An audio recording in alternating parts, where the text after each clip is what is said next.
사무엘상 15장 24절에서 31절의 말씀을 가지고 하나님을 향한 진정한 경배라는 제목으로 주님의 말씀 같이 묵상합니다. 세계적인 희극 배우인 찰리 채플린이 여행 중에 있었습니다.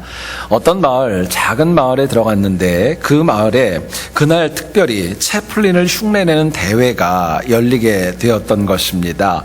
이에 채플린이 장난기가 발동을 해서 자기가 채플린이라는 사실을 감추고 그 대회에 참가 신청서를 제출을 했습니다.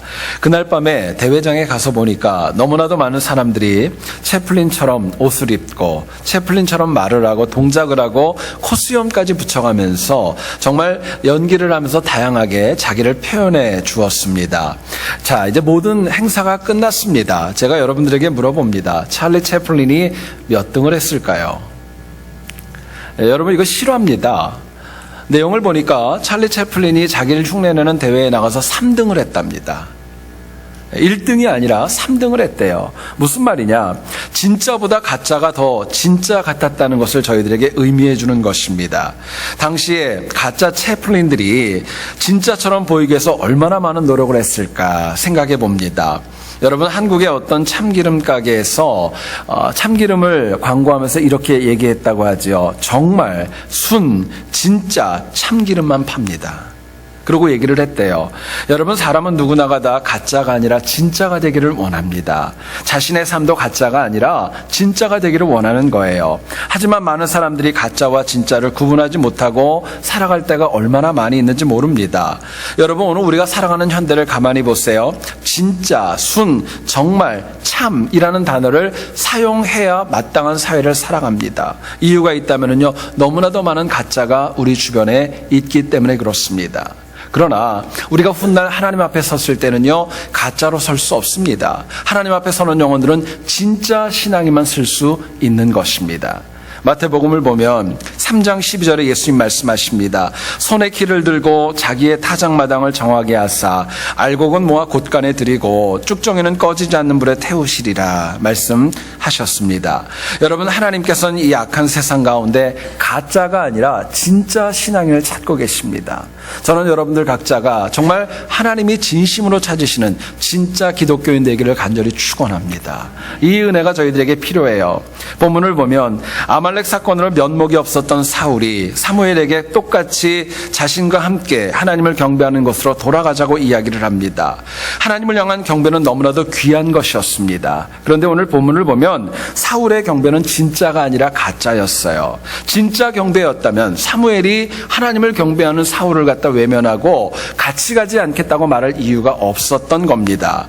여러분, 하나님 앞에서 사울은 물론이고 어쩌면 여기에 앉아있는 저와 우리까지도 때로는 가짜임에도 불구하고 진짜 경배를 드리고 있다고 착각하며 살아갈 수도 있다는 것, 남의 이야기가 아닌 것입니다.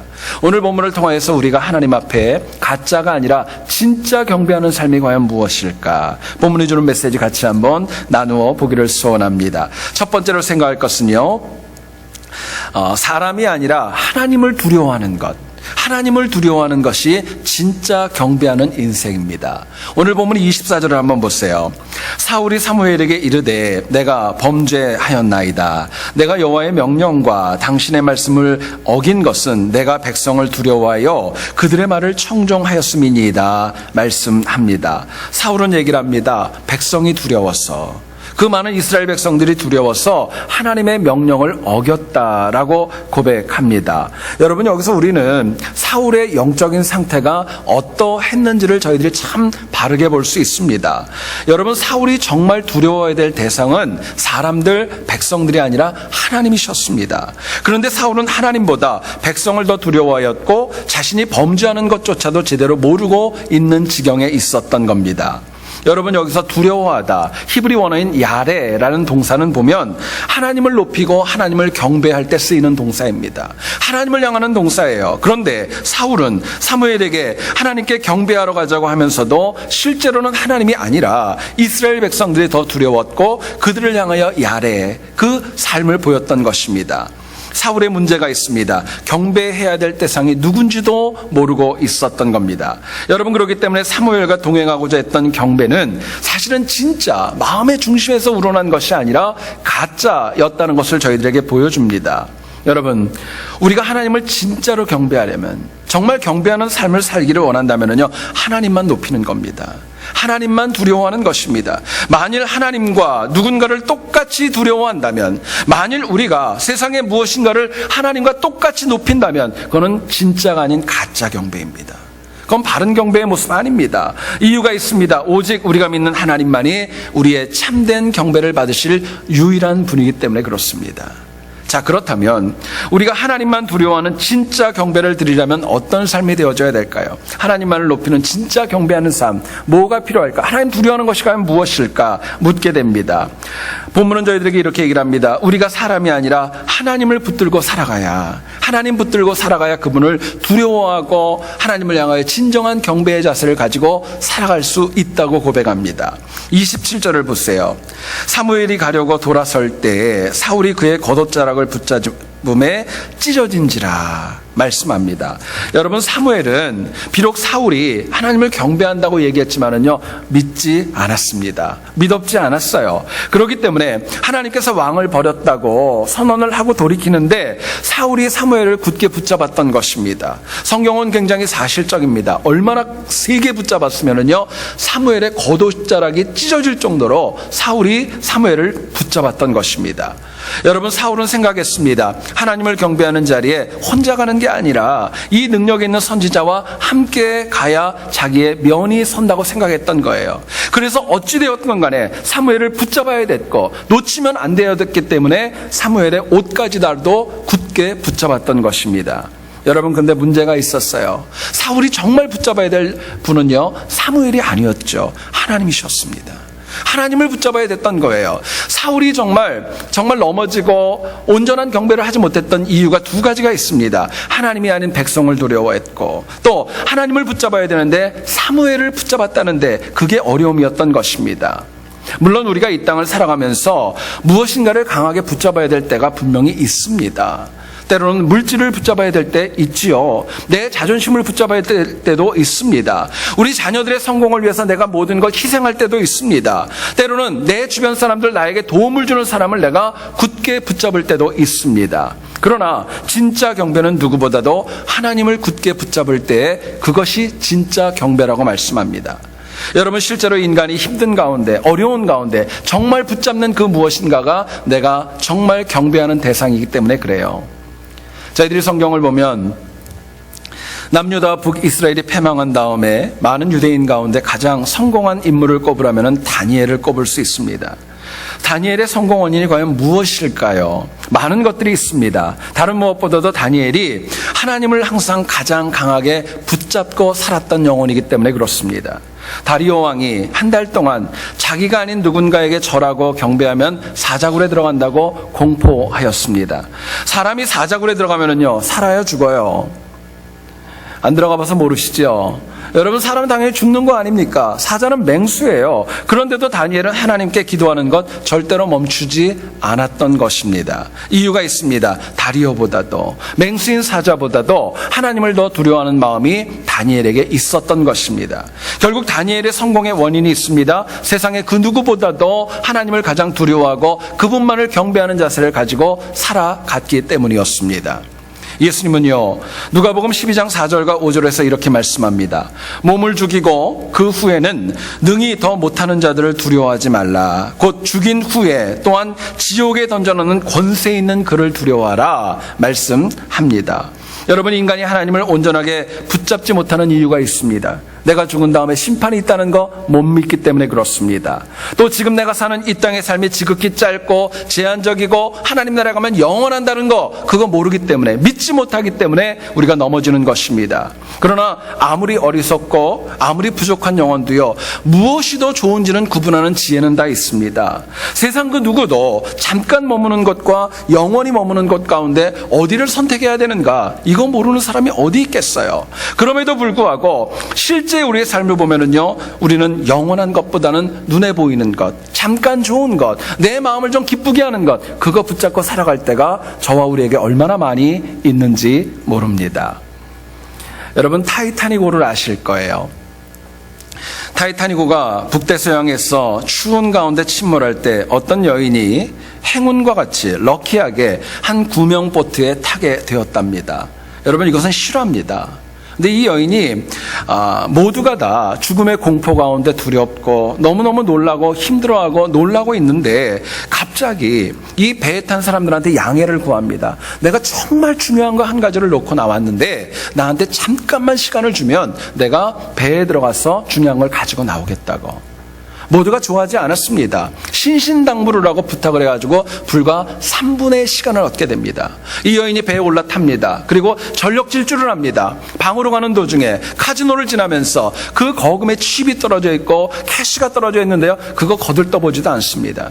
그리고 자기 방으로 쏜살같이 뛰어가가지고요, 뭘 집었느냐, 값비싼 보석이나 귀중품이 아니라 여러분 놀랍게도요, 탁자 위에 있는 3개의 오렌지를 주웠답니다.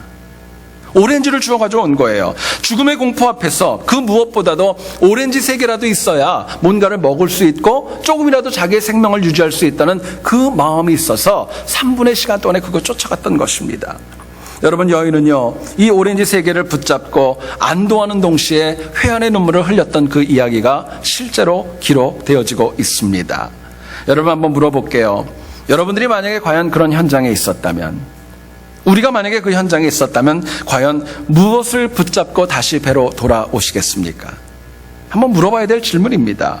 물론 우리는 이 여인처럼 극한 상황에 처하지는 않았지만 정말 우리 인생이 뭘 붙잡고 살아가야 되는지를 저희들에게 도전하고 다시 한번 생각하게 합니다. 여러분, 진짜 경배는요, 하나님 붙드는 것입니다. 진짜 경배는 하나님의 은혜를 선택하는 거예요. 그러나 가짜 경배는요, 세상 것이 먼저입니다. 가짜 경배는요, 하나님을 붙든 것처럼 착각하고 나도 속이고 하나님도 속이는 거예요. 그런데 여러분, 하나님을 붙드는 것보다 더 중요한 또 도전이 있습니다. 하나님을 붙들기는 붙드는데 어떤 마음으로 붙드느냐가 중요한 거예요. 어떤 마음으로. 어떤 마을에 연세 드신 부모님을 굉장히 구박하고 박대하는 불효자가 있었답니다. 그런데도 이 연세 드신 부부는, 할머니 할아버지는요, 그 자기를 구박하는 아들의 또 아들, 손자를 끔찍하게 사랑하셨습니다. 많은 분들이 컴플레인을 했어요. 저 불효자식이 뭐가 그렇게 귀하다고 저 손자를 갖다 그렇게 끔찍하게 사랑하느냐 물어봤습니다. 그러자 그 할아버지 되시는 분이 사람들에게 이렇게 얘기를 했대요. 모르는 소리 하지 말라고. 이 아이는 나중에 커서 내 복수를 해줄 아이라고. 집에 가서 생각해 보세요. 무슨 얘기인지. 아이를 키우는데 사랑의 마음을 붙잡고 키우는 거 아닙니다. 자기한테 불효했던 그 아들에게 복수하려고 애 키우는 거예요. 여러분, 붙잡는 게 중요한 거 아닙니다. 어떤 마음으로 붙잡는가가 중요한 거예요. 신앙인이 하나님을 붙들어도 진짜 하나님만을 경배하고 사랑하고 정말 그분 앞에 엎드리는 마음으로 붙잡을 때 그게 능력 있는 것입니다. 하나님을 하나님으로 인정하고 하나님만 높이고 하나님만 두려워하는 마음으로 하나님을 붙잡을 때, 그럴 때 우리가 이 땅 가운데 진짜 경배하며 사는 거예요. 그러나 역으로 사울처럼 자신의 이익과 체면 때문에 하나님 붙든다면요, 그건 아무것도 남는 것이 없다고 교훈합니다. 여러분, 저는 여러분들이 항상 하나님을 사랑하고 진심으로 경배하며 하나님만 붙들기를 소원합니다. 그래서 남은 우리의 인생이 훗날 하나님 앞에 섰을 때 진정한 하나님 앞에 경배자로 인정받는 승리가 우리 모두에게 있기를 주의 이름으로 축원드립니다. 두 번째로 생각할 것은요, 우리가 진정한 경배를 드리기 위해서는 체면과 거칠애를 이기셔야 돼요. 바깥으로 보이는 체면, 거칠애, 이거 이겨야 하나님을 진짜 경배 드릴 수 있습니다. 30절을 한번 보시죠. 내가 범죄하였을지라도 이제 청하옵나니 내 백성의 장로들 앞과 이스라엘 앞에서 나를 높이사 나와 함께 돌아가사 내가 당신의 하나님 여호와께 경배하게 하소서 말씀을 합니다. 사울은요, 이미 사무엘을 통해서 자신이 어떤 범죄를 저질렀는지 다 들었습니다. 자기를 향한 하나님의 뜻이 무엇이고 또 사무엘이 얼마나 마음 아파하고 상처받았는지 자신이 버림받았다는 거 모르지 않았습니다. 그렇다면 누구보다도 가장 먼저 하나님 앞에 나와서 엎드려야 마땅했던 영혼이 사울이었어요. 그런데 사울은요, 하나님 앞에 엎드리는 것 이거보다 먼저 했던 것이 있습니다. 백성과 주변의 많은 장로님들 앞에서 나를 좀 높이사, 나를 좀 높이사 내 체면 좀 봐줘서 나와 함께 좀 가달라고 하는 거. 그 마음이 있기 때문에 하나님을 향하여 진짜 경배 못 드렸던 것입니다. 사울의 마음에는요, 하나님이 아니라 백성들과 주변에 있는 영적 리더들의 눈초리와 자기 체면이 훨씬 더 중요했던 것입니다. 그렇기 때문에 함께 경배하자는 제안을 거부하는 사무엘의 그 겉옷이 찢어지도록 간청하면서 사무엘을 붙잡았던 것입니다. 여러분, 물론 인간은 사회적인 존재입니다. 그렇기 때문에 인간관계에서 체면도 중요하고 거칠애도 사실 중요합니다. 이거 없어서는 안 된다는 거 아실 거예요. 그러나 더 중요한 것은 체면과 거칠애보다도요, 하나님을 향한 진정한 경배가 더 중요한 것입니다. 그게 신앙인의 도리입니다. 여러분, 문제는 많은 영혼들이 하나님 앞에 살아갈 때도요, 세속적인 말이지만 저는 설교를 준비하면서 그 생각이 났어요. 폼생폼사. 무슨 말씀인지 여러분 아시죠? 뭘 하더라도 폼을 가지고 죽고 폼을 가지고 사는 거예요. 사람이 바깥으로 보이는 거, 이거 너무너무 중요한 것입니다. 하나님 앞에서도 중요한 것은요, 근데 폼생폼사가 아니라는 거예요. 신실한 경배하는 것, 하나님을 얼마나 엎드리고 그분을 얼마나 굳게 붙잡는가, 이게 더 중요한 것입니다. 사람은요, 폼생폼사할 때 속아 넘어가요. 거기 겉으로 보이는 것에 속아 넘어갑니다. 근데요, 하나님은 안 속습니다. 하나님은 거기에 넘어가지 않아요. 자, 그렇다면 우리가 체면과 거칠애와 외적으로 드러나는 것, 이거 극복하려면 과연 어떻게 해야 될까요? 뭐가 먼저 필요할까요? 본문은 저희들에게 이렇게 얘기를 합니다. 우리가 정말 하나님을 경배하고 거칠애와 체면치레 이기려면은요, 날마다 온전한 회개의 마음이 필요한 것입니다. 하나님을 향하여 나를 비우는 회개의 마음이 있을 때 체면보다도 하나님 두려워할 수 있는 거예요. 여러분, 오늘 본문 가운데 25절을 보시죠. 청하오니 지금 내 죄를 사하고 나와 함께 돌아가서 나로 하여금 여호와께 경배하게 하소서. 사울이 사무엘에게 이야기합니다. 사울은 사무엘에게 입술로 얘기합니다. 내가 범죄했다고, 내가 죄를 지었다고 이야기는 하고 있지만은요, 실제 삶은 전혀 그러지 않았습니다. 여전히 백성들이 두려웠고, 그래서 사무엘의 겉옷이 찢어지도록 붙잡고 좀 나와 함께 해줘서 내 체면 칠해 좀 해달라고 하는 것, 굳게 그 마음이 가지고 있었던 것입니다.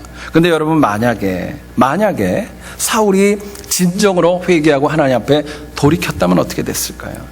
만약에 하나님의 말씀을 붙잡고 자신의 범죄를 고백하고 하나님 앞에 온전히 의지했다면 어떻게 되었을까요?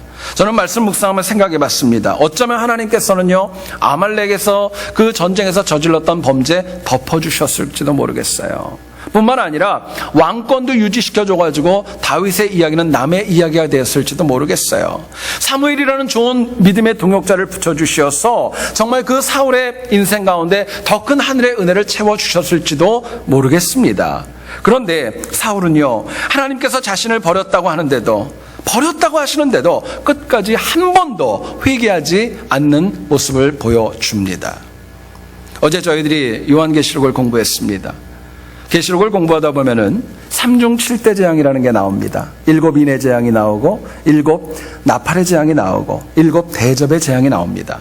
7 대접의 재앙은 마지막 재앙입니다. 근데요, 어제 우리 공부했지만 놀라운 건 뭐냐면요, 끝까지 하나님의 징계가 끝에 달할 그 순간까지도요, 회개함이 없었더라. 성경 그렇게 얘기하고 있습니다. 여러분, 사울은요, 하나님께서 자신을 버렸다고 얘기하는데도요, 회개하지 않았습니다. 그냥 그 순간 대충 때우고 사무엘하고 같이 가서 사람들 앞에서 경배하고 그걸로 그냥 무마하려는 마음이 너무나도 많이 있었던 것입니다. 저는 말씀을 묵상하며 생각해 봤어요. 사무엘이 사울과 동행하면서 여호와께 경배하고 함께 했다고 얘기를 합니다. 여러분, 근데 과연 사무엘과 사울이 진짜 하나님 앞에 경배했을까요? 사무엘이 아마 가도 기쁜 마음으로 가지는 않았을 거예요. 어쩔 수 없이 따라갔을 거고, 사울도 마찬가지고 체면치레 때문에 갔기 때문에 그 경배와 찬양에는 온전함이 없었을지도 모르겠습니다. 여러분, 사무엘은 물론이고 사울까지도 정말 하나님 앞에 경배하려면요, 뒤에 건 내려놓는 회개가 필요한 것입니다. 여러분, 우리는 진정한 회개가 내 삶과 미래를 바꾼다는 거 믿으시기 바랍니다. 진정한 회개가 가짜를 진짜로 바꾸는 능력이 있다는 것도 믿으셔야 돼요. 저희들이 창세기를 보면 32장 30절에 이런 말씀이 나옵니다. 야곱이 그곳 이름을 브니엘이라 하였으니 그가 이르기를 내가 하나님과 대면하여 보았으나 내 생명이 보존되었도다 이야기합니다. 야곱이 야복강가에서 하나님과 1대1로 영적 싸움, 사실 엎드린 다음에 온전한 은혜를 받고 나서 고백하는 내용이지요. 과거 야곱은요, 남의 발뒤꿈치나 잡는 파렴치하고 교활한 인물이었습니다. 물론 성경을 가만히 한번 읽어보세요. 야곱이 회개했다더라 그런 말은 한 번도 나오지 않습니다. 그런데 야복강가에서 밤새도록 다리가 절도록 야곱이 무엇을 위해 기도했을까요? 뭘 위해 기도했길래 하나님께서 그 영혼에게 하나님과 겨루어 이겼다고 하는 이스라엘이라고 하는 귀한 이름을 그 영혼에게 주셨을까요? 저는 회개라고 믿습니다. 회개했기 때문에 그 은혜가 결국 그 영혼의 삶을 변화시켜줬고 새로움으로 채워주셨던 것입니다. 회개가 20년 동안이나 형과 한 번도 만나지 않았었던 그런 삶의 앙금까지도 깨끗하게 씻어주었습니다. 회개가 남의 발뒤꿈치나 잡던 인생을 하나님과 싸워 이기는 이스라엘로 바꾸어 주셨던 것입니다. 여러분, 회개하는 영혼은요, 세상의 체면치레 여기에 연연하지 않습니다. 하나님이 더 중요한 것입니다. 그게 더 중요한 거예요. 여러분, 죄인인 인간이 회개를 통해 하나님을 만날 수 있고 또 하나님의 은혜가 가장 크다는 것은요, 그냥 듣는 거 아닙니다. 회개하는 영혼만 체험할 수 있는 것입니다. 여러분, 회개는요, 은혜가 임해야 할 수 있습니다. 입으로 하는 거 아닙니다. 은혜가 임해할 수 있는 거예요. 그러나 우리의 삶을 보면 진정한 회개가 참으로 많이 드물고 자복만이 가득한 경우 얼마나 많이 있는지 모릅니다. 말과 머리로는 알아요. 이거 문제 있다는 거 압니다. 그런데 그거 말로만 하지 바뀌지 않는 것입니다. 여러분, 진짜 경배자가 되려면, 정말 경배자가 되려면요, 완전히 바뀌어야 됩니다. 그래야 나도 살고 내 주변도 살아날 수 있는 것입니다. 어떤 가정에서 남편이 병이 났습니다. 아파서 병원에 갔는데 아내와 함께 동행을 했습니다.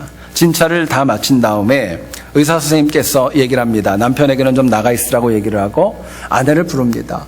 그리고 사무실에서 한참을 이야기를 합니다. 그러면서 얘기를 하는 거예요. 당신 남편이 지금 몸이 좋지 않은데 치유되고 회복되기 위해서 몇 가지 꼭 기억해야 될 지침 사항들이 있습니다. 첫 번째는 뭐냐면요, 하루에 3끼 식사를 따뜻하게 정성을 들여서 해주라는 거예요. 두 번째가 있습니다. 집안 청소를 깨끗이 해서 공기가 깨끗하도록 도와주라는 거예요. 세 번째입니다. 남편과 많은 대화를 나누어 주라고 이야기를 합니다.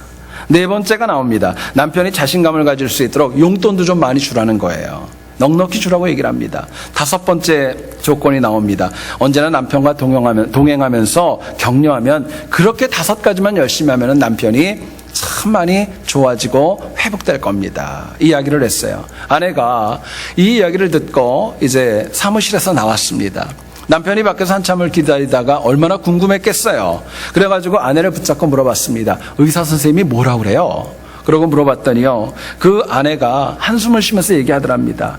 의사 선생님이 그러는데 당신 오래 못 살 것 같대요. 오늘 다 못 알아들으시는 것 같아요. 바꿀 마음이 없는 거예요. 자기가 이 5가지를 잘 실천해서 남편을 좀 살려야 되는데 그거 귀찮고 힘들어서 바뀌기를 원치 않는 것입니다.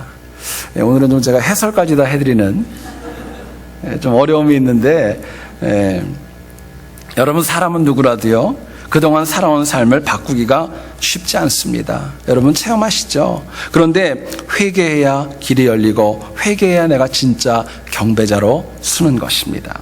신앙인은 어느 누구도 다 마찬가지예요. 여러분, 아무리 신실해도요, 자기 신앙생활에 100% 만족하는 사람 없을 거예요. 그런 사람 없을 겁니다. 이왕이면 이전보다 더 낫기를 원하고, 더 은혜 받기 원하고, 더 신실하기 원하고, 더 많은 기도의 응답을 원하는 마음들 여러분 있지 않습니까? 그럼에도 불구하고 실제 내 삶을 보면은요, 정말 쉽지 않은 거예요.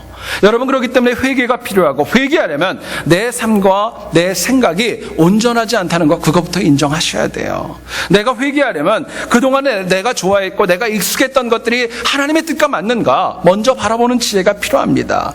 여러분, 항해 중인 배가 항해 중인 배가 앞에 암초가 있습니다. 뭘 먼저 해야 되겠어요? 만약에 선장이 앞에 암초가 있음에도 불구하고 갑판을 닦는다든가 물을 갖다가 빼낸다든가 사람들하고 어떻게 되냐고 의논한다면은 여러분 그 배가 어떻게 된다고 생각을 하세요? 끔찍한 일이죠. 가장 먼저 해야 될 것이 있습니다. 배와 승객들을 살리려면요 힘을 다해서 방향을 바꿔야 됩니다. 방향을 바꿔야 돼요. 그래야 피해를 최소화할 수 있고 사람과 배를 모두 다 살릴 수 있는 것입니다. 여러분 회개는 이처럼요 가던 방향을 완전히 바꾸는 것입니다. 악한 곳으로부터 하나님 기뻐하는 곳으로 완전하게 바꾸는 것, 그게 회개입니다. 여러분 그렇기 때문에요 회개를 위해서 항상 내가 내 자신을 엄격하게 살피셔야 돼요. 내가 내 자신에게 잘하고 있는가 바르게 나를 바라봐야 되고 내 자신의 믿음을 날마다 자문하는 그런 지혜가 필요합니다. 그래서 아니면 그릇된 길이면은요 바꾸시는 지혜가 저희들에게 필요합니다. 여러분 방향을 바꿔야 지금까지 했는데 안 된다면 바꾸셔야지 하나님이 그 다음부터 길을 열어 가시는 겁니다. 저는 말씀 묵상하다 그런 생각이 들었어요. 하나님께서 나에게 아직도 회개에 대한 말씀을 준다면 아직 늦지 않은 것입니다. 아직 기회 있는 것입니다. 하나님이 나를 감동을 하신다는 건 아직 기회가 있기 때문에 회개라는 단어를 우리에게 들려주시는 거예요. 여러분 간절히 바라는 거는요 남은 우리의 삶이 항상 진정한 회개를 통하여서 하나님을 향한 진짜 경배가 되기를 주님의 이름으로 다시 한번 축원드립니다.